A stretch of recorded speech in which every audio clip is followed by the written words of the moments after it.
that we're going to talk about in this course is the idea of area, I say, under a curve.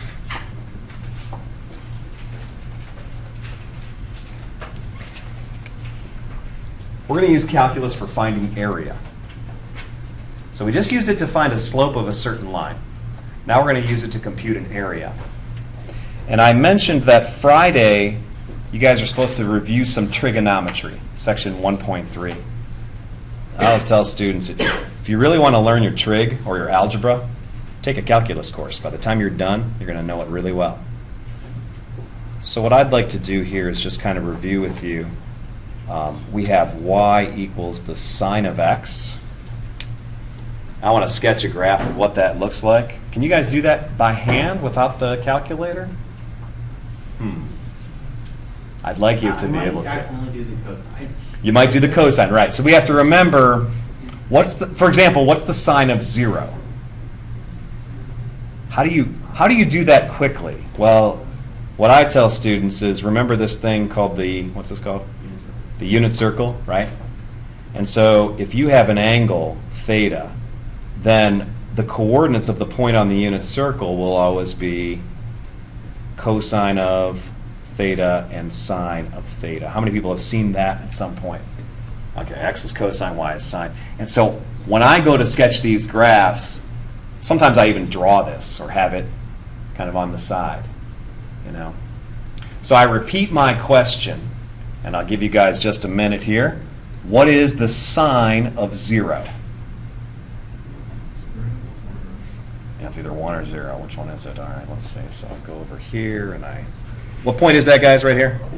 This is the point 1, 0. And so the sine of 0 is 0, right? Because it's the second coordinate. The sine of 0 is 0. Aha. So there's one of the points we have. And I'm hoping you're going to remember that what these trig functions do. Yeah, does this ring a bell? Yeah, really rings a bell. Okay. They're called periodic functions. Yeah. Do you know how long you have to wait until it starts repeating again? Oh, you guys you speak radian. I'm glad. My trig class, usually when they start, they speak degree. Okay? But you speak radian, which is the way we want to do it. 2 pi radians. And why would it start repeating? Well, because that is how far you need to go before you start going around the circle again. Does this make sense to people? And you could see that your coordinates are going to be positive at first because you're going around the circle. And then the second half, they're going to be negative. So there's a lot of logic behind why the graph looks the way it does. Okay. Well, we're going to talk about area under a curve, right? But that doesn't make a whole lot of sense because isn't there like an infinite amount of area under the curve? So what I mean when I say area under a curve in this class for the rest of the semester, and next semester if you take Calc 2, I also mean and above, what do you think I'm going to say? Well, the x-axis. And you might say, well, Paul, this is a really stupid example then because the curve goes above and below the x-axis. And so, okay, I'm going to do this. I'm going to ask you guys, let's find this area of this region of just one arch of the sine curve. Okay? So my problem is I want to find or estimate the area of this region.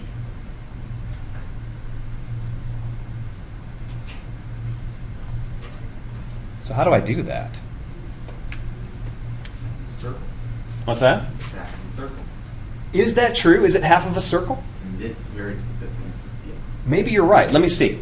We should label another point. Do you guys know how high or low the wave goes? Yes, it goes as high as 1 or as low as -1. Do you know what point this is right here? That's the point. Yeah, it would be pi comma 0, right? So let me ask you again, this purple shape, is it a semicircle or not?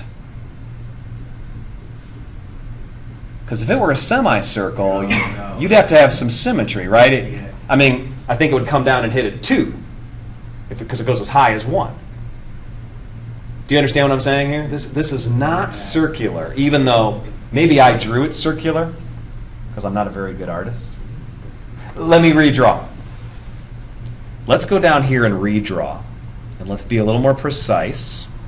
So let's see. Since I'm only doing from 0 to pi, here, let's put pi right here. And let me make kind of the highest point would be right in the middle, right? Because we have symmetry. What point is that right there? Yeah, let's give the coordinates. This is pi comma 0 right here. Here's 0 comma 0 right here. And what would that point be right there? Go ahead. Pi over 2 comma 1. Pi over 2 comma 1. So I want to find the area under the curve and above the x-axis.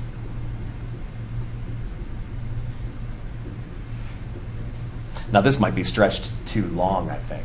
I mean, how big is pi? 3? Well, maybe this is right then. 1, 2, 3. Look at that. 0.1415. That's excellent spacing on my. All right, so what do we do now? Well, I will show you a technique that people sometimes use to approximate the area under the curve. And that is, the trick is, we will, the idea, let's divide the x-axis, or divide, not the x-axis, but the interval, into, I'm going to say, n subintervals. And the reason I said n is because I'm going to change it later. For now, let's make n equal to 4. I want to divide this into 4 pieces. I'm picking 4 because it's very easy to do. Like already, here's 0, this is pi over 2, and this is pi. So already I divided it into 2 subintervals. So all I have to do then is divide each of those in half. And then I'll have 4 equal subintervals that make up 0 pi. So like if I divide this in half and I put a little mark right here, what is that? Good. And if I go between here and here, this is 3 pi over 4, right? 3/4 pi, 1/2 pi, 1/4 pi, right? It's another way to think of those things. Okay. And next what I'm going to do is we will form rectangles using the right endpoint of each subinterval.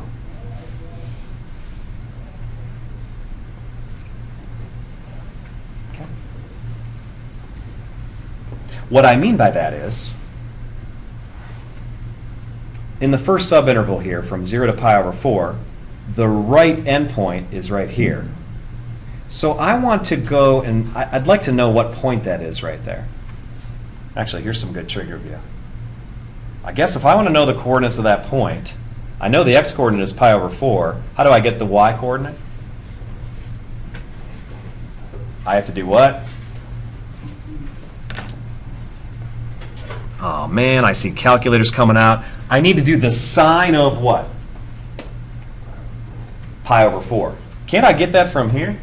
This unit circle? Where's pi over 4 on the picture? Let's see. If I go over here, pi over 4 is 45 degrees, right? So here I look. Do you guys know that point? There it is, radical 2 over 2, comma radical 2 over 2. So what's the sine of pi over 4? Radical 2 over 2. There it is. So that's that point. So when I say I'm going to form a rectangle, right here is a blue rectangle.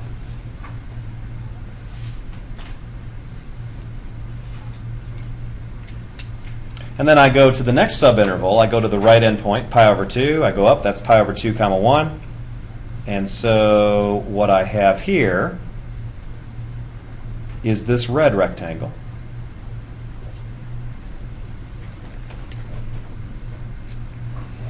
And then I go to the next subinterval, and I go to 3 pi over 4, and I go up to here. Oh, what's that? What point is that? Well, that's 3 pi over 4, comma. Do you guys know what the... Again, it's radical 2 over 2, because if I go around the circle to 3 pi over 4, this is the point. Negative radical 2 over 2 would be the cosine, and radical 2 over 2 would be the sine. So this is radical 2 over 2 also. And so that third rectangle looks like this.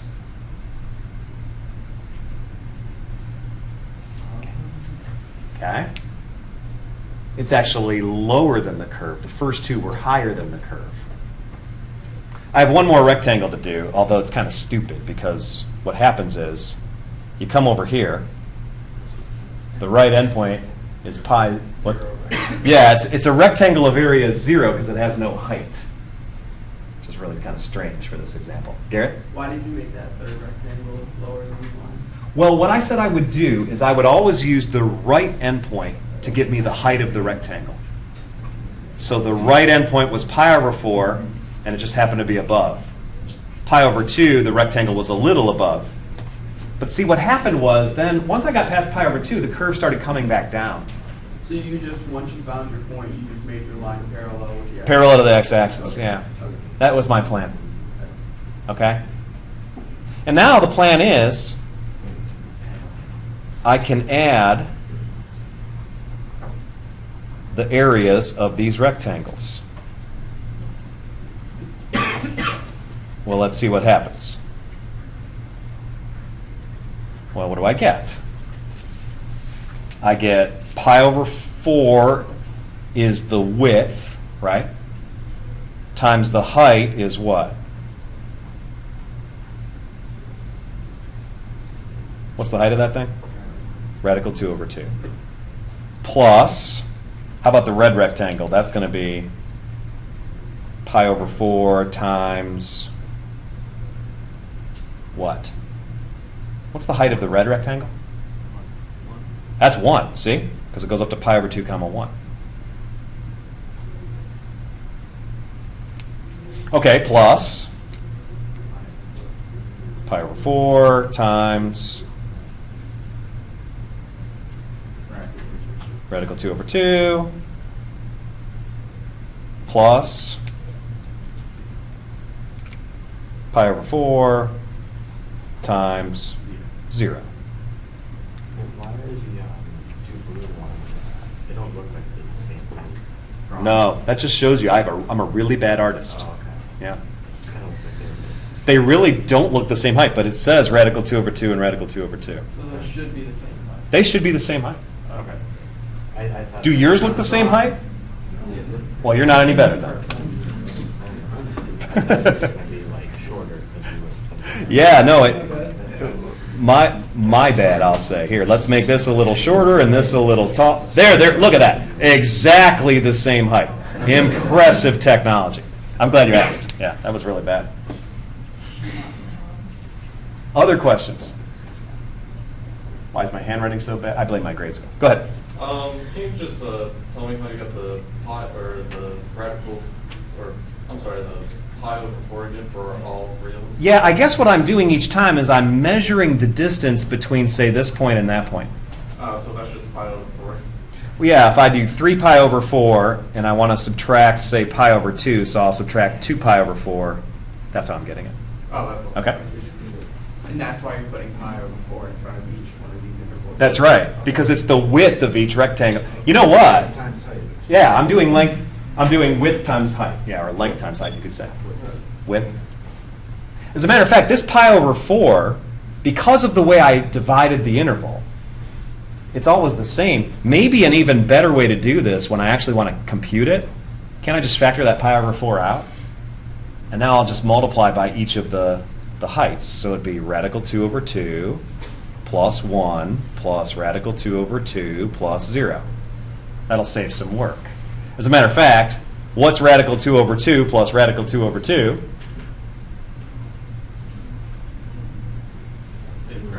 It's radical 2, right? If you add those, it's like a half plus a half is 1. So radical. So what I have here is I have pi over 4. Here's an estimate of the area. It's radical 2 plus 1. Let me compute that. I think Desmos can compute that. Most computer programs can. Let's see what I have here. Desmos. Hey, Desmos, tell me what that equals. Let's do pi over 4 times is the asterisk, and then open parentheses. Let's do square root of 2, close parentheses, plus 1. It says it's 1.896 approximately. Okay. So Desmos is telling me that the area under the curve is approximately 1.896. What would be the unit for it? I didn't have any units at all, did I? Let's think.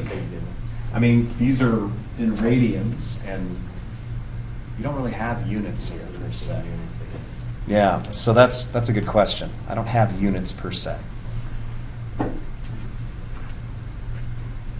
So, but you just gave me some homework. I want to think about that question a little more. I'm saying I don't have units, but I'm also going to think about that a little more. Okay, so my next question is that the exact area under the curve? Well, no. How do I know? Well, I see some error, right? Over here, the rectangles were too high, and over here, the rectangles were too low. You guys understand what I'm doing here? So if I wanted to be more accurate, what's that? More divisions. More divisions is exactly what I was thinking. So what we could do, for instance, is we could draw a similar picture.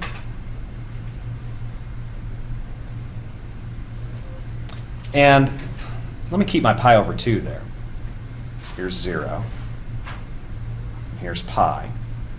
But your little homework that you're going to do here, or classwork for a few minutes, is try the same problem, but instead of dividing it into 4 subintervals, I'd like to divide it into 6 subintervals. Let's use the right endpoint each time. This will help you review that unit circle that I expect you to know. Okay, right? Because what's the very first thing you're going to have here? Pi over 6. Do you know what the next one's going to be? Right, because 2 pi over 6 is the same as pi over 3. 3 pi over 6 is the same as pi over 2, etc. Anyways, I'm going to turn you guys loose on that. While you're doing that and talking to each other and doing what you're doing, I'm going to go ahead and look at your homework. Again, you guys did it with this kind of a picture. And when you did it, you got 1.95 approximately. If I want the exact area, that can be found using the same process by taking the limit as delta x approaches 0 of these areas. Okay? Basically want pi over infinity.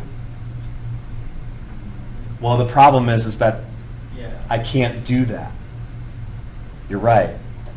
I want infinitely thin rectangles to get the exact area. So how do you do that? Well, the answer is what we're studying this semester. And it involves what are called limits. And so really the subject of Chapter 2 is not either of these problems yet, but it's just how do we think about and how do we study limits? Okay? Garrett, you had a question also.